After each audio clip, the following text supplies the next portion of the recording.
Hello guys, welcome to our channel Samriddhi academy. आज हम लोग एक नया वीडियो देखेंगे।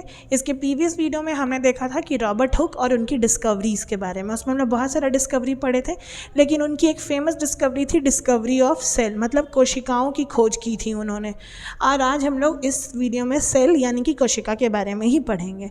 तो इंग्लिश में हम लोग सेल बोलते हैं, इसीलिए सेल इंग्लिश नेम हुआ। हिंदी में हम इसे कोशिका कहते हैं, लेकिन हमें पता है सेल बायोलॉजी का पार्ट है, तो एक बायोलॉजिकल नेम भी होगा। बायोलॉजिकल नेम साइटो है। अब बायोलॉजिकल नेम को इंग्लिश में भी साइटो कहते हैं और हिंदी में भी साइटो ही कहते हैं।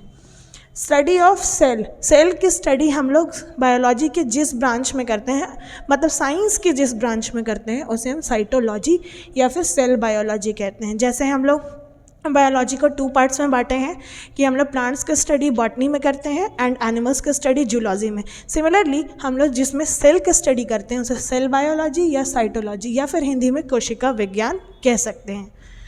हम लोग फिर देखेंगे इन्वेंशन और डिस्कवरी ऑफ सेल। सेल को किसने खोजा सबसे पहली बार? तो हमें पता है सेल को सबसे पहली बार रॉबर्ट हुक ने खोजा। कब खोजा? 1665 में। लेकिन उन्होंने जिस सेल को खोजा वो डेड सेल थी, मृत कोशिका थी। उन्होंने इसके लिए क्या मटेरियल यूज़ किया और कैसे खोजा, ये हम लोग आगे देखेंगे। अभी सिर्फ हम लोग बेसिक नॉलेज देख रहे हैं इसका। फादर ऑफ साइटोलॉजी, हमें पता है कि सेल को सबसे पहले रॉबर्ट हुक ने खोजा, इसीलिए हम रॉबर्ट हुक को ही फादर ऑफ साइटोलॉजी कहते हैं। हिंदी में फादर ऑफ साइटोलॉजी को हम बोल सकते हैं कोशिका का जनक। कोशिका का जनक कौन है? तो वो है Robert Hooke.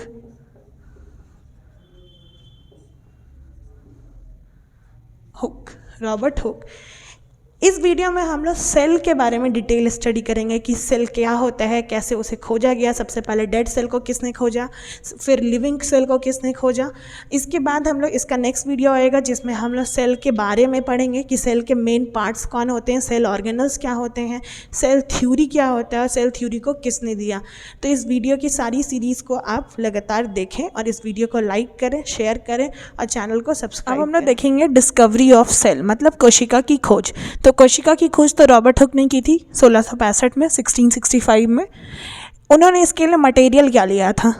Thin slice of cork. Cork क्या होता है? किसी भी पेड़ का जो बाहरी छाल होता है वो, और बाहरी छाल है डैट मीन्स वो डेड होगा, तो डेड सेल। ठीक है। उन्होंने किस ट्री का लिया था? ओक ट्री का लिया था। ओक ट्री, इसका साइंटिफिकल नेम है क्वेरकस सुबेर। उन्होंने ओक ट्री का क्या लिया? कॉर्क यानी कि छाल लिया, बार्क ऑफ द ट्री लिया और उसको उन्होंने माइक्रोस्कोप में देखा तो उन्हें कैसा स्ट्रक्चर दिखाई दिया?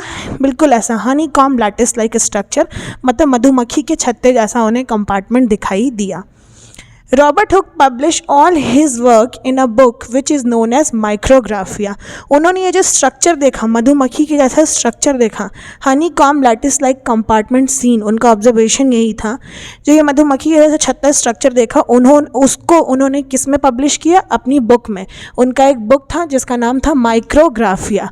उन्होंने जितना भी डिस्कवरी किया उसके बारे में वो अपने बुक में लिख देते थे। बड़े बड़े साइंटिस्ट ऐसे ही करते हैं, वो जो रिसर्च करते हैं वो अपने बुक में उसको पब्लिश कर देते हैं। उन्होंने जैसा सेल खोजा उसमें साइटोप्लाज्मिक मटेरियल जो था, जो लिविंग मटेरियल था, वो एब्सेंट था। क्यों? क्योंकि ये डेड सेल था, इसीलिए इसमें जो साइटोप्लाज्मिक लिविंग मटेरियल होगा वो एब्सेंट होगा। मतलब इसमें सिर्फ और सिर्फ क्या होगा? बाहर कवरिंग, बाहर का लेयर होगा, आउटर कवरिंग, जिसको हम लोग क्या बोलते हैं? Cell wall. इसके अंदर मतलब न्यूक्लियस, साइटोप्लाज्मा, ये सब एब्सेंट होगा। अब हम लोग सेल से रिलेटेड कुछ फैक्ट्स देखेंगे, जैसे सेल थ्योरी। सेल थ्योरी को 2 साइंटिस्ट ने मिलकर दिया था, स्वान और स्केल्डन ने। इसमें से एक जूलॉजिस्ट थे और एक बॉटनिस्ट है। एक पेड़ पे स्टडी किए और एक एनिमल्स पे, और उन्होंने कंबाइन करके एक सेल थ्योरी दिया। वो आगे हम लोग फर्दर पढ़ेंगे। नेक्स्ट है स्मॉलेस्ट सेल ओवरऑल, मतलब पूरे दुनिया में सबसे स्मॉलेस्ट सेल कौन है? माइकोप्लाज्मा। माइकोप्लाज्मा एक तरह का बैक्टीरिया है। उसी तरीके से लार्जेस्ट सेल, पूरे दुनिया में सबसे बड़ी cell, largest cell ostrich egg, शुतुरमुर्ग का अंडा सबसे बड़ा सेल है। स्मॉलेस्ट सेल इन ह्यूमंस, मतलब ह्यूमंस में सबसे छोटी सेल, सबसे छोटी कोशिका कौन है? मेल्स स्पर्म सेल, शुक्राणु। लार्जेस्ट सेल ह्यूमंस में सबसे बड़ी सेल फीमेल्स ओवम, यानी कि एक सेल, अंडाणु। लॉन्गेस्ट सेल इन ह्यूमंस, बड़ा नहीं, सबसे लंबी कोशिका है न्यूरॉन्स, तंत्रिका कोशिका। तो ह्यूमंस में सबसे बड़ी कोशिका है अंडाणु यानी कि एग सेल, और सबसे लंबी कोशिका है न्यूरॉन्स यानी कि तंत्रिका कोशिका। Fastest cell division occurs in liver, human body में उनके लीवर में सबसे ज़्यादा सेल डिवीज़न सबसे फास्ट होता है। सबसे फास्ट सेल डिवीज़न कहाँ होता है ह्यूमन बॉडी में? लिवर में। हम लोगों ने डेड सेल के बारे में देख लिया, अब हम लोग लिविंग सेल के बारे में देखेंगे। तो सबसे पहले लिविंग सेल को एंटोन वॉन लीवनहुक ने खोजा था। एंटोन वॉन लीवनहुक ने कब खोजा था? 1674 में। डेड सेल को रॉबर्ट हुक ने 1665 में, और लिविंग सेल को एंटोन वॉन लीवनहुक ने 1674 में खोजा था। इन्होंने एक्सपेरिमेंटल मटेरियल के तौर पे लिया था तालाब का पानी, पॉन्ड H2O। H2O मतलब वाटर, ये वाटर का फॉर्मूला है, ठीक है। उन्होंने क्या ऑब्जर्व किया? जब उसको तालाब का पानी को जब उन्होंने माइक्रोस्कोप के अंडर ऑब्जर्व किया तो उन्हें दिखाई दिया he observe some living cells are capable of moving. कुछ लिविंग सेल उन्हें घूमते फिरते हुए, मूव करते हुए दिखाई दिए। ये लिविंग सेल क्या थे? बैक्टीरिया थे, प्रोटोजोआन्स थे, या स्पर्मेटोजोआ या आरबीसीज रेड ब्लड सेल्स, ठीक है। उन्होंने जो भी ऑब्जर्व किया उसको उन्होंने कहाँ पे पब्लिश किया? अपनी बुक में, और उनकी बुक का नाम क्या था? The secrets of nature. इसमें उन्होंने पब्लिश किया। रॉबर्ट हुक ने माइक्रोग्राफिया नाम के बुक में पब्लिश किया, और उन्होंने द सीक्रेट्स ऑफ नेचर में पब्लिश किया। अब हम लोग देखेंगे ऑर्गेनाइजेशन इन हायर ऑर्गेनिज्म, जैसे कि ह्यूमंस में किस तरीके से ऑर्गेनाइजेशन है हमारे बॉडी में। तो सेल से टिश्यू बनता है, टिश्यू से ऑर्गन से organ system, and organ system से किसी बॉडी का फॉर्मेशन होता है। मतलब ग्रुप ऑफ सेल को टिश्यू बोल सकते हैं, ग्रुप ऑफ टिश्यू को ऑर्गन बोल सकते हैं, एंड ग्रुप ऑफ ऑर्गन को ऑर्गन सिस्टम बोलते हैं। एग्जाम्पल से हम लोग इसको समझते हैं। जैसे सेल में हमारे बॉडी में एग्जाम्पल है WBC, RBC, प्लेटलेट्स। ये तीनों सेल मिल करके हमारे बॉडी में एक टिश्यू बनाती है जो है ब्लड। और ब्लड मिल करके ऑर्गन बनाता है, बहुत सारा ब्लड मिल करके एक ऑर्गन बनाता है जो है हार्ट के साथ और भी बहुत सारे ऑर्गन्स हैं जैसे कि वेन्स, आर्टरीज, ये सब मिल करके एक ऑर्गन सिस्टम बनाती है जो है circulatory system. And circulatory system जैसे बहुत सारी सिस्टम है हमारी बॉडी में, जैसे कि डाइजेस्टिव सिस्टम, रेस्पिरेटरी सिस्टम, ये सारे सिस्टम मिलके एक बॉडी यानी कि ह्यूमंस बनाई है। इस तरीके से अगर हम लोग अलग अलग सिस्टम के बारे में देखेंगे तो अलग अलग ऑर्गन होंगे, अलग अलग टिश्यू होगा और अलग अलग सेल होगा।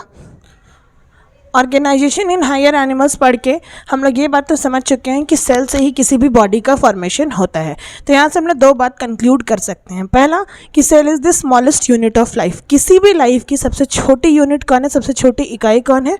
तो सेल है। और दूसरा, cell is the structural and functional unit of life. अगर किसी भी लाइफ को, किसी भी बॉडी को अगर स्ट्रक्चर मिल रहा है, जैसे हमारे बॉडी को एक स्ट्रक्चर मिला हुआ है, तो वो सेल की वजह से है। और अगर हम लोग कोई फंक्शन परफॉर्म कर पा रहे हैं तो वो भी सेल की वजह से है। तो यहाँ से हम लोग बोल सकते हैं कि cell is the smallest structural and functional unit of life. अगर हम इसे हिंदी में कहना चाहें तो कोशिका किसी भी सजीव में सबसे छोटी स्ट्रक्चरल, संरचनात्मक, फंक्शनल, क्रियात्मक, यानी कि कोशिका जो है सबसे छोटी संरचनात्मक एवं क्रियात्मक इकाई है। कोशिका सजीवों की सबसे छोटी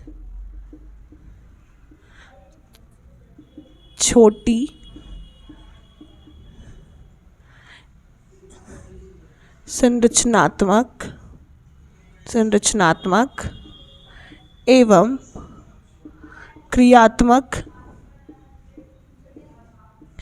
इकाई है। ये सबसे बेसिक पॉइंट है सेल का जो हम लोगों ने इस वीडियो में पढ़ लिया, और बहुत सारे बेसिक फैक्ट्स भी हम लोग सीख गए हैं सेल के बारे में। नेक्स्ट वीडियो में हम लोग सेल ऑर्गेनल्स और सेल के कंपोनेंट्स के बारे में पढ़ेंगे। तब तक के लिए ये वीडियो को आप लोग देखिए और इसको शेयर करिए। Thank you.